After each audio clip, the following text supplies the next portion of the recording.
There it is, that acoustic melody that brings to mind the gentle, evocative essence of spring. It awakens me and briefly transports me to a memory that never truly occurred. Every day, the memory is slightly different, but it always involves flowers. Today, I find myself in an open field, gazing at bluebells. Tomorrow, it may be sunflowers, or daisies, as it was yesterday. In each memory, the sun casts a warm glow over everything, and I sit beside Maria. Her hand on mine means more to me than mine on hers. But as quickly as I enter the memory, I depart from it. Every morning, my peaceful alarm jostles the rest of the world to rouse me, and it always wins, if only for a moment. I reach over to silence the song, nearly knocking over an empty beer bottle. The melody has fulfilled its purpose, like a small stray spark that slightly warms a cold night before flickering out and vanishing into the air. It offers a warmth that no one else might notice, but upon which I rely. My morning routine is almost identical to the way it has always been, except today, I make a point to check my mailbox. It was my birthday 3 days ago, and now I am 50 years old. Although I already know the mailbox will be empty, for some unknown reason, I still check it. My disappointment is expected, and I cushion it with my anticipation of the result. As a divorced person with no friends and no contact with my family for years, I wonder who could have sent me a birthday card. The reality is that I am the one who sabotages any healthy relationships I establish. Sometimes it happens quickly, and other times it takes years. But eventually, something within me convinces me that I don't deserve the happiness of a friend or the love of a family member. And then I hurt them until our connection is severed. Typically, I'm the kind of person who blames others for my circumstances, but today, I seem to be feeling particularly enlightened. However, enlightenment seems irrelevant when one lacks the motivation to change. Today, it only puts me in an even worse mood. As I make my way to work on foot, I often find myself lost in deep contemplation. The streets are usually deserted at this hour, affording me the luxury of indulging in this practice. There's something about the steady, monotonous rhythm of my footsteps that transports me from the physical world to the realm of my thoughts without my realizing it. These thoughts come and go at breakneck speed, one leading into another, and I couldn't recount anything of significance about them. I'm only snapped out of my reverie when I collide with another person, the jolt of the unexpected contact resonating through my entire body. It's as if I've been struck by a car. Though I quickly realize what's happened and apologize, the man I bumped into stares behind me with a look of fear. The man's call startles me, and the guilt that had previously consumed me now transforms into fear, as though a sorceress had added a mystical component to her concoction, altering its composition. I pivot to see what the man is gazing at, but there is nothing there. The sorceress adds a second ingredient to my pot of fear, causing it to turn into bewilderment as I face the man once again. However, he is already departing, dismissively shaking his head. I shout after him, inquiring about what he had witnessed, but he disregards me. Employing rational thought, I split my confusion in half and deduce that perhaps he is the one who is deranged, prompting me to carry on with my day.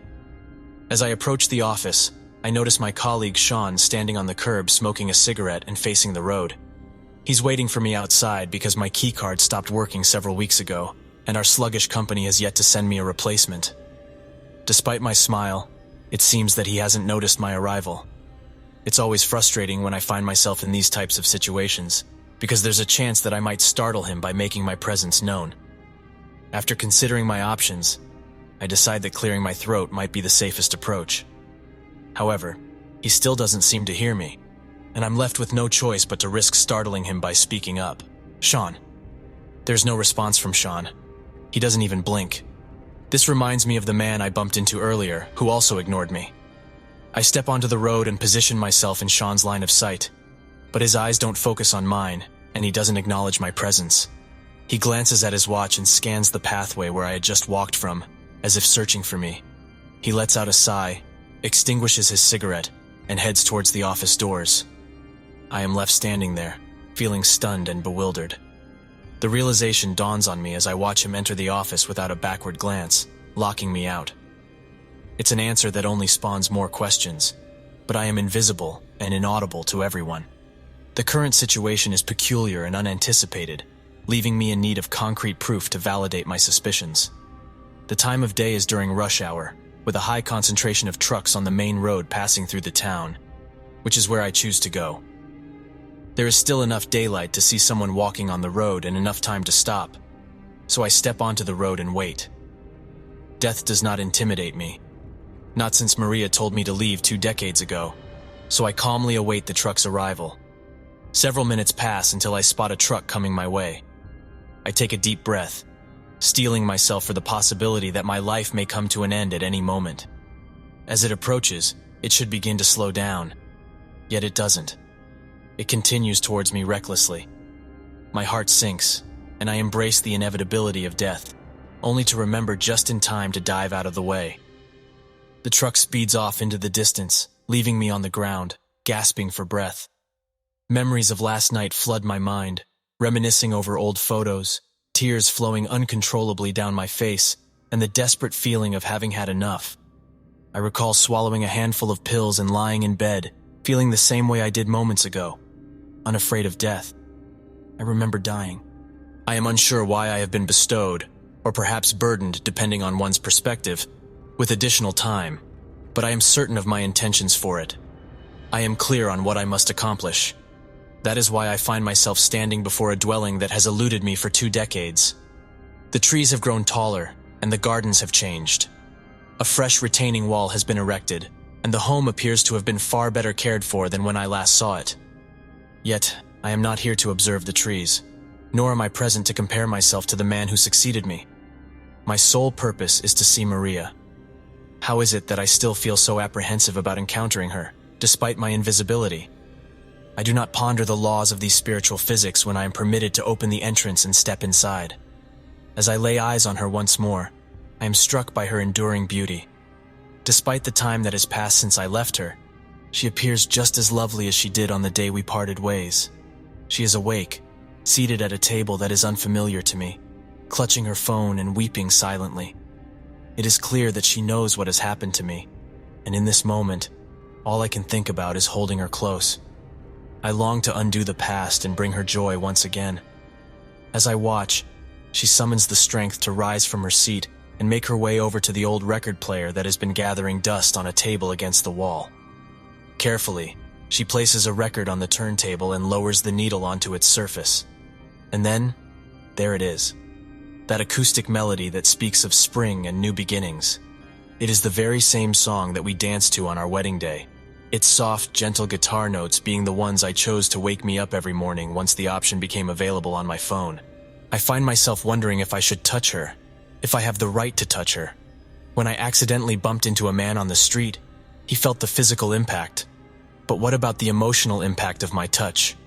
Nevertheless, I have nothing to lose, and seeing her now gives me the strength to confront her, despite any fears I may have. Slowly, I reach out and place my hand gently on hers, and a warmth spreads through my palm that my body had almost forgotten. Startled, she jumps and pauses her sobbing, gasping for air. Although she looks in my direction, her eyes avoid meeting mine. Yet just as her warmth reminded me of her in a way I'd forgotten, perhaps my touch has reminded her of me. For soon after her initial shock, she stops crying, and a new expression appears on her face. Her lips quiver with sadness but are now tinged with a hint of anger. Her eyes, still wet with tears, now seem to be asking a question. Is she asking me why I am here, or why I left? I cannot say. I do not know how to apologize to her, but before I can even try to find the words, she takes my hand and pulls me into an embrace. No metaphor could adequately convey the depth of emotion I feel. No words could capture the magnitude of this moment.